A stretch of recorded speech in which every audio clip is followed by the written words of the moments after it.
What's going on then, guys? It's your boy Ben Gregson or Dilemma here, and today I'll be showing off the 60 card pile deck that I made top 4 in the DB Grinders Clout event. So before I get started with the video, I'd like to say a big thank you to the guys in Team Syndicate and Silence for giving me the original skeleton of the deck list I played.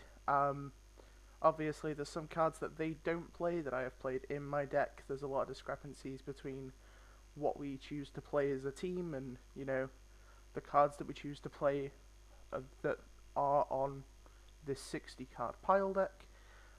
Also, this list was featured on Yu-Gi-Oh's channel. I'll leave a link to the original video in the description where I go a lot more in depth than I'm going to now. Obviously there's some discrepancies between that list and the list that I played in the DB Grinders Clout Tourney. Because I did make some minor changes. They're not super major, so if you wish to actually check out the original list with all the theory and stuff, you're more than welcome to go over to his channel and actually give it a look. So we're going to go over it card by card and engine by engine. So we're playing the boss, the Generaider package, which is the 3 boss stage, the 1 Ha, 1 Utgarda, and double boss fight. Alongside the 3 planet Pathfinder, set rotation, terraforming, and metaverse, we can access the Generaider boss stage in 11 different ways. So the main aim of this deck is to open several different blowout cards that stop our opponent from playing and then kill them on the following turn.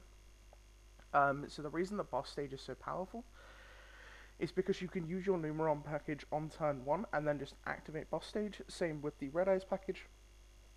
So it's a piece of interaction that you can actually use on your opponent's turn rather than your own, which actually protects your Zexal and protects your Dragoon, making everything a little bit easier.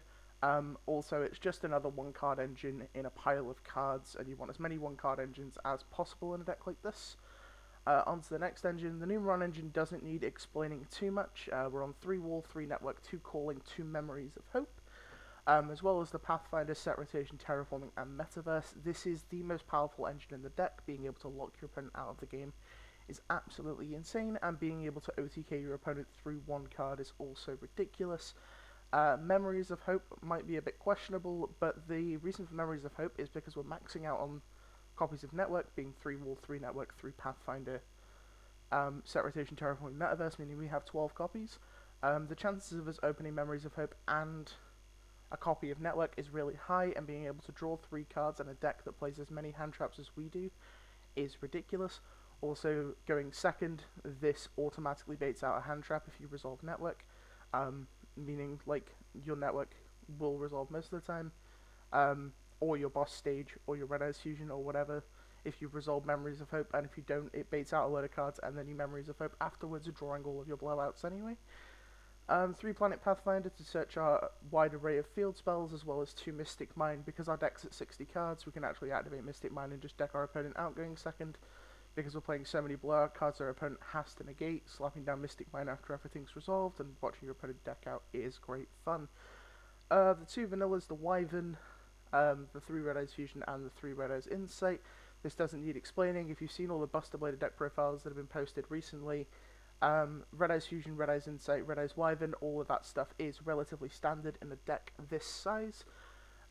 Once again, we're just aiming to draw our blowout cards that do broken things, and this is just another 1-card engine that does that. Alongside that is our Meklord lineup. Now, in the actual DB Grinder videos, you'll see that I drew this card against Blade by Geo, and it would have been really good had I have not opened my several other blowout cards. Anyway, if I wasn't just going to Zexal my opponent, I was going to resolve Meklord Assembly, which essentially says summon Meklord Emperor Weisel, which is a 1-card negate a spell card, which, like, Xian's broken, but also it's really good against the Infernoble board, because you can actually yoink Charles, because it just says take control of a synchro monster your opponent controls, which is absolutely absurd. Also, these cards give you additional utility. It's an out to Mystic Mine, and also some other cards of that nature. And then we're just on a crap ton of hand traps and a singular Call by the Grave, because I wanted to play Upstart Goblin, but I was told not to. Technically, you could play the deck at 59 and not include Call by the Grave, but It was just a flex spot. It was either this Cosmic Cyclone or Upstart, and we just ended up on Call by the Grave. The extra deck is 1 Dragoon, 1 Omega, 2 copies of 1, 2 copies of 2, 2 copies of 3, 1 copy of 4. You play the additional copy of 4 to be able to summon 4 gates to OTK. 2 Zexal, 1 Megaclops, 1 Verte, Link Karibo, and Anima. Link Karibo and Anima are for if you open one of your level 1 monsters, you can just normal summon them. And then make an Anima and spot removal, or you can summon Link Karibo, and then against Lost World Dino, you have that protection to remove the token whenever you wish. And then the sideboard is triple Lancia, triple Droplets, triple Lava Golem, Pancratops, triple Evenly, double Token Collector. You'll notice there are absolutely 0 cards for going first, with the exception of Droplets being able to be sided in. This is because our deck is absolutely absurd going first. So we just want Blowout going second cards. We're playing Lava Golem because we don't use our normal summon unless we're summoning the Meklord Nucleus, and we don't keep this in our deck going second. Token Collectors for Infernoble. Evenly is just a really good card, and I was expecting some people to be on back row decks for this event, so I just decided to play Evenly. I didn't expect everybody to be playing meta decks, and to be honest, outside of Team Set Pass that was on Cyber Dragon, everybody was actually on a meta deck for the most part. Shame I didn't actually play something meta and try super hard for this event, but that's besides the point. Lancia is broken against dragons, Lancia is broken against everything else. I just wish that I sided for Infernoble a little bit more, knowing that Infernoble was a matchup I was going to play. But like, I'm playing enough hand traps in my main that I feel like that matchup's winnable. I just didn't see them, and if anybody saw my hand game 3 against Blade, it was the most ridiculous hand I think I've ever seen. It contained Red Eyes Black Dragon, Utgard, a Droll, which I was super happy about, a Numeron Network, and another card I can't remember, but my hand basically did nothing and was full of garnets. If I went first, I just Zexal locked them and I won the game, but, like, die rolls are a thing, and that's just kind of how that matchup goes. But anyway guys, if you did enjoy this video, please remember to give it a like, please subscribe to the channel. If you guys did subscribe to me through the DB Grinders channel, or through Yu-Gi-Oh's channel, hi, I'm Ben.